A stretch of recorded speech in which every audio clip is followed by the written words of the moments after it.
of things, you would call her the token enabler, right? Like she doesn't have anything bad to say, whether she knows he's lying or not, whether she knows he's bullying someone or not, cursing someone out. She's just going to kind of sit there and agree.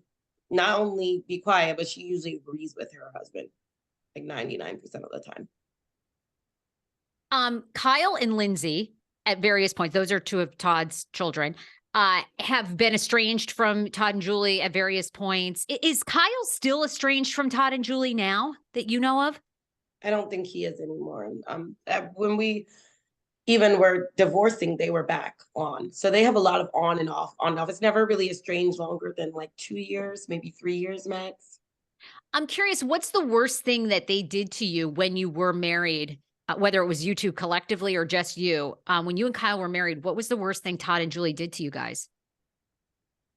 Definitely, they annulled the marriage. So we weren't even legally married after like he found out.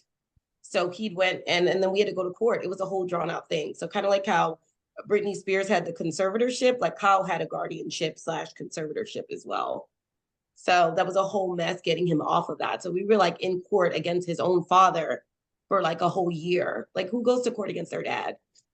Like we did. Or how did Kyle end up on a conservatorship? Yeah. The drugs. Somehow he knows people to get things done. So he got a guardianship because he was using. Wow. So Todd was controlling you. Like, did Todd have control over your bank accounts? Your clearly, I mean, you guys got married. He could annul that because of guardianship. I mean, there were 3 people in your marriage, really. Yeah. So once we won the conservatorship and he got off of it, we got married legally. But yeah, for the first, while we were fighting it, we were married, but it was like a pending state, almost like annulled. So yeah, it didn't really count. What was the question? Well, I wondered what the worst thing he did to you. I mean, you had said the worst thing he did was this conservatorship and annulled your marriage. And then, really, I kind of just wanted context of like David was saying, how did you guys end up in the conservatorship? How'd you get out of it? So you talked about that. Yeah, so he would like always be involved, like a group message and just send text message and tell him something I said about Kyle, and then go back and tell Kyle something I said about him.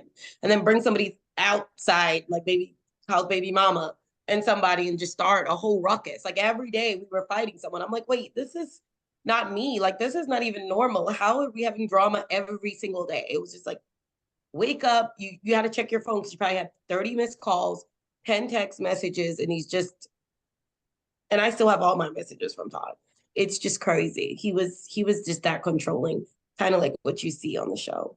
Was he, I mean, so it sounds like, you obviously are a smart person. You didn't enjoy this. It sounds like Kyle didn't enjoy this. Like, what about like Chase and Savannah though? I mean, was it like daddy has the money?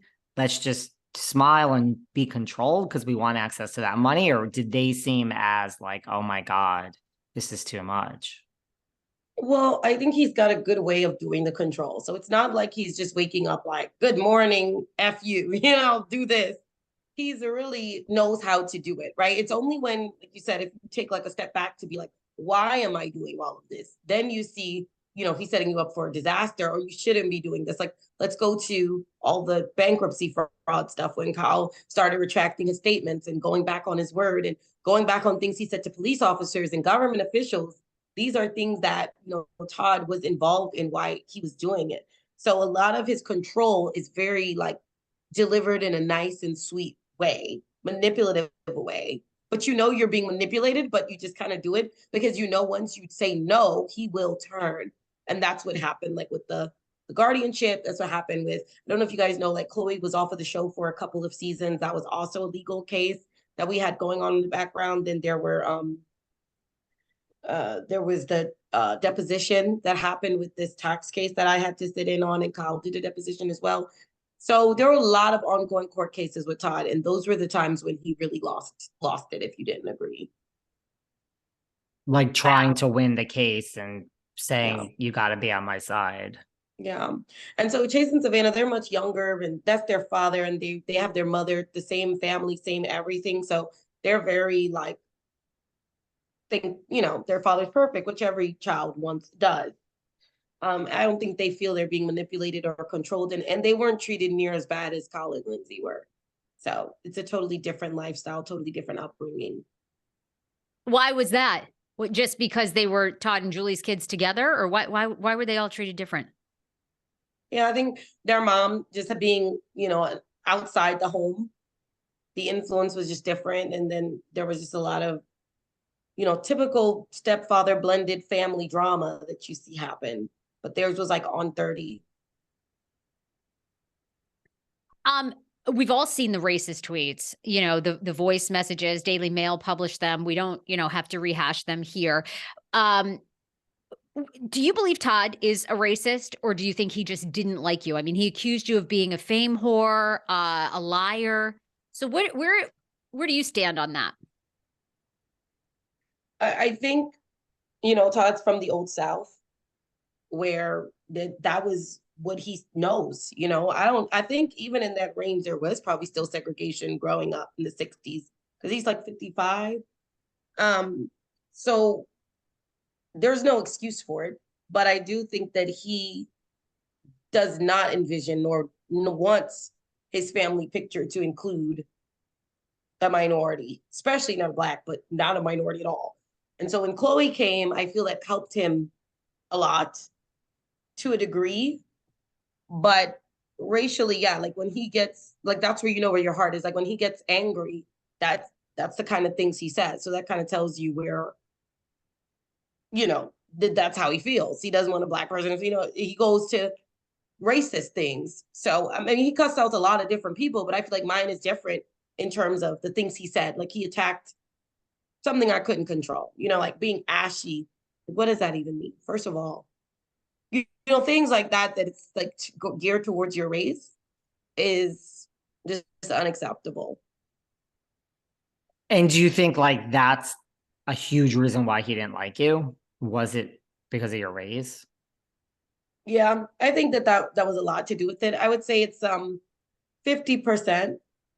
Um, yeah, he just didn't want him with the Black girl. Like Kyle was clear, like when he grew up, like, look, they're just not, like, my dad's not down for it. It's just never been okay in our home. It's not something that we've embraced. No one in our family does either. So I'm just giving you a heads up. So he was upfront about it. So, and So even Kyle Kyle, admitted, like, I hated Black people before I had a Black daughter. Like, kind of late to realize that.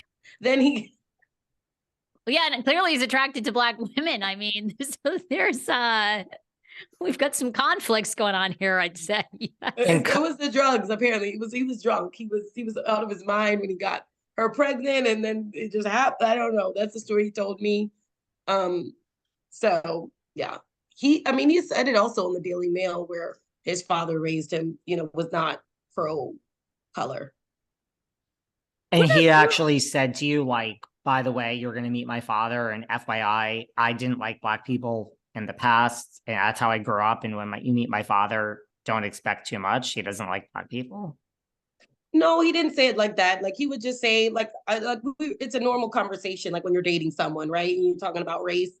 And he's like, yeah, well, you know, that just wasn't cool growing up. So it wasn't like he was giving me a PSA announcement, but he was always bringing up that it wasn't, and even Nanny, they all admitted that it just wasn't